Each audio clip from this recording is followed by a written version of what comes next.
સાથે જ આગળ વધી અને વધુ હવે વિશેષ ચર્ચા કરી આપણી સાથે આઈસીઆઈસીઆઈ સિક્યુરિટીઝના વીપી ધર્મેશ શાહ જોડાઈ રહ્યા છે. ધર્મેશ, આપનું સ્વાગત છે અને સૌથી પહેલાં તો ગુડ આફ્ટરનૂન. અને ખાસ માર્કેટ્સની ઓવરઓલ જો વાત કરીએ, આપણે જોઈ રહ્યા છીએ એક ઇન્ટરેસ્ટિંગ જગ્યા પર છીએ અને જે રેઝિસ્ટન્સ છે મેઇન, જે 18,000 કહો કે 40,000 બેંક નિફ્ટી માટે હતું, તેની આસપાસથી સ્ટ્રગલ્સ જે છે તે ડેફિનેટલી જોવા મળી રહ્યા છે. તો શરૂઆત ત્યાંથી જ કરીએ. ઓવરઓલ સેન્ટિમેન્ટ્સ કેવા જોઈ રહ્યા છો તમે અને શું ટ્રેન્ડ લાઇન ઓબ્ઝર્વ કરી રહ્યા છો? અને પોઝિટિવિટી જે રીતે સતત અને સતત વીકલી બેઝિસ પર કહો કે પછી મંથલી બેઝિસ પર આપણને જોવા મળી રહી છે, અને જોતા શું observations, Dharmesh? Yeah, good afternoon. And definitely, I think the momentum remains to be very strong in the market. તમે મોમેન્ટમ જો તો એકદમ જ સ્ટ્રોંગ છે. ક્યાંક ને ક્યાંક બાય ઓન ડિપ્સ વાળી સ્ટ્રેટેજી કામ કરી રહી છે. જેમ કે ગઈકાલે ગેપ ડાઉન ઓપનિંગ પછી પણ બજારમાં આપણે જોઈએ તો સારું એક એવું રિકવરી જોયું.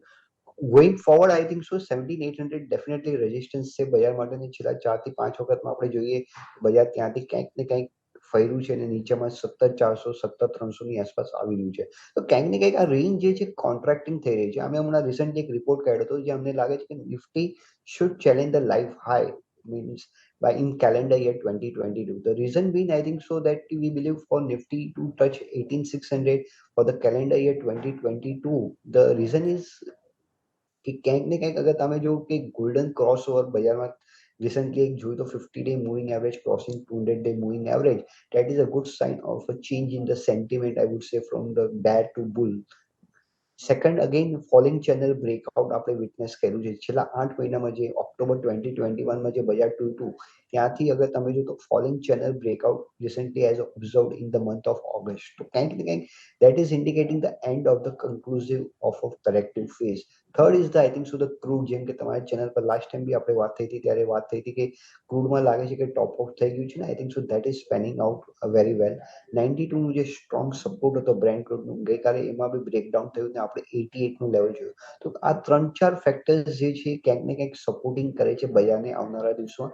અને last but not the least is the mid caps and the small caps which has gained the momentum, which is a good indicator of, I would say, sentimental indicator. So going forward हमने लागे છે કે 18,600 will be the challenge in the year CY 2022. Coming to the short term target for the market, ક્યાંક ને ક્યાંક એને લાગે છે કે સપ્ટેમ્બર મહિનામાં આપણે 18,000 નું જે લેવલ છે એ ક્રોસ કરશું ને 18,300 નું એક ટાર્ગેટ રાખીને જોઈ શકીએ. તો overall 17,200 remains to be the strong support. Any dip towards 17,200 to 300 should be look as a buying opportunity. ને ઉપરમાં આવનારા દિવસોમાં આપણે એક સારું એક અપસાઇડ નિફ્ટીમાં જોઈશું. બિલકુલ. તો નિફ્ટી તો ઇન્ટરેસ્ટિંગ જગ્યા પર છે. ઇવન બેંક નિફ્ટી પણ તમે જુઓ એક બાદ એક ઇન્ટરેસ્ટિંગ લેવલ્સ જે છે તેને બહુ સ્મૂધલી ક્રોસ કરતું જાય છે. અને હમણાં તો સ્ટ્રેન્થ પણ ઇવન બેંક નિફ્ટીમાં વધારે સરસ જોવા મળી રહી છે. સો ધર્મેશ, પહેલાં તો બેંક નિફ્ટીની વાત કરી લઈએ અને પછી પીએસયુ પ્રાઇવેટ્સ બંને પ્રકારની બેંક્સની આપણે વાત કરીએ. Yeah, if we talk for the banking sector, I think so banking has been relatively outperforming from 15,200. અગર જ્યારે બજાર બોટમ બન્યું 15,200 ત્યાંથી અગર તમે બેંક નિફ્ટીની ચાલ જોવો તો ક્યાંક ને ક્યાંક આઉટ પરફોર્મન્સ ક્લિયરલી દેખાય છે. અને રિલેટિવ આઉટ પરફોર્મન્સ ટર્મ્સમાં રેશિયો ચાર્ટ અગર નિફ્ટી બેંક નિફ્ટીનો રેશિયો ચાર્ટ જોઈએ તો એમાં બી આપણે એક બ્રેકઆઉટ જોયું છે. તો વી વિલ કે આવનારા દિવસોમાં bank Nifty should continue the momentum. Short term ટાર્ગેટની વાત કરીએ તો 40,800 is likely target for the bank nifty. But to talk for the medium term perspective, from December perspective 2022, I think so bank nifty should also challenge the life high which is around 41,800. So overall mood remains to be very optimistic on the market, and we feel I think so any dip towards 38,000 to 38,500 in the bank nifty should be looked as a buying opportunity. Now coming to your next question જે તમારો છે કે PSU banks માટેનું, તો definitely I think so PSU banks માં બી આપણે જોઈએ તો I would say for the index to watch out for, that has witnessed a breakout of last 12 years. So PSU index ની વાત કરીએ તો I think so that is something a good sign of a change in sentiment in overall PSU stocks. Now coming to particular PSU banks, definitely we like State Bank of India. I think so on the large cap side જ્યાં આપણે લાગે છે કે 560 to 565 is likely target for State Bank. Apart from State Bank, again we like Canara Bank for a target of around 260 to 265, and Bank of Baroda, I think so the one where we feel I think so 150 is likely target for Bank of Baroda. Definitely PSU banks are top 3 among top pick છે among the PSU banks. So overall I would say coming to private also I think so stocks like Kotak Bank, Bandhan Bank, which you have shown right now in your channel, ક્યાંક ને ક્યાંક મને લાગે છે કે આ બધામાં આવનારા એક્સિસ બેંક એક સારું એક મોમેન્ટમ આપણે જોઈ શકીએ છીએ આવનારા. સો 5 to 10% upside is likely expected in most of this bank which you have mentioned. Definitely.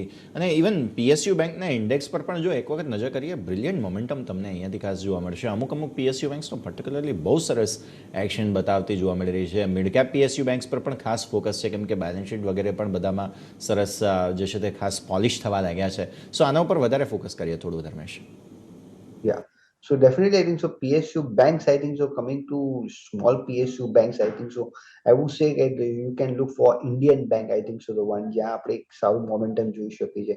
Union bank છે કે જ્યાં એક લિટરલી અગર જોઈએ તો એક stock has been under performer four long time and is coming out of the long consolidation breakout. ક્યાંક ને ક્યાંક યુનિયન બેંક ઇન્ડિયન બેંક છે, small apart from PSU banks અગર તમે જો તો પ્રાઇવેટ્સમાં બી નાની જેમ કે બેંક છે, ડીસીબી બેંક છે કે સિટી યુનિયન બેંક છે, આ બધામાં લોંગ ટર્મ મોમેન્ટમ ક્યાંક ને ક્યાંક ગેનિંગ થઈ રહ્યું છે. તો we believe I think so relative ટર્મ્સમાં definitely this bank should provide a better return in the days to come. Definitely. તો આ બધા જ મુદ્દાઓ છે જેને ખાસ આપણે ધ્યાનમાં રાખીશું. ધર્મેશજી, આપ અમારી સાથે જોડાયેલા રહેજો. એક બ્રેકનો સમય થયો છે, બ્રેક લઈશું અને બ્રેક બાદ ક્વિકલી પાછા ફરીએ અને આપણી આ રસપ્રદ ચર્ચાને આગળ વધારીએ. જોતા રહો CMC બજાર.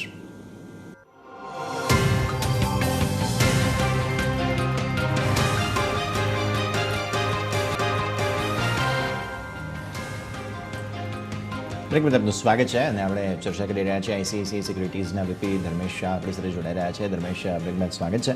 અને ખાસ આપણી પાસે સમયનો અભાવ છે એટલે ક્વિકલી હું ઓઇલ માર્કેટિંગ કંપનીઓ પર સીધું ફોકસ લાવવા માંગીશ. તમે પણ ક્રૂડની શરૂઆતમાં વાત કરી અને બાકી બધી સ્થિતિઓ પણ જુઓ તો સીધા ઓઇલ માર્કેટિંગ કંપનીઓને હવે કંઈક ને કંઈક ફરક પડતો જોવા મળે, અહીંયાથી એવી ચર્ચાઓ ચાલી રહી છે. ચાર્ટ્સ પણ બધાના ખાસા એવા બઝડ અપ છે. કઈ રીતે જુઓ છો તમે અને કોઈ કાઉન્ટર્સ તમને પસંદ આવતા?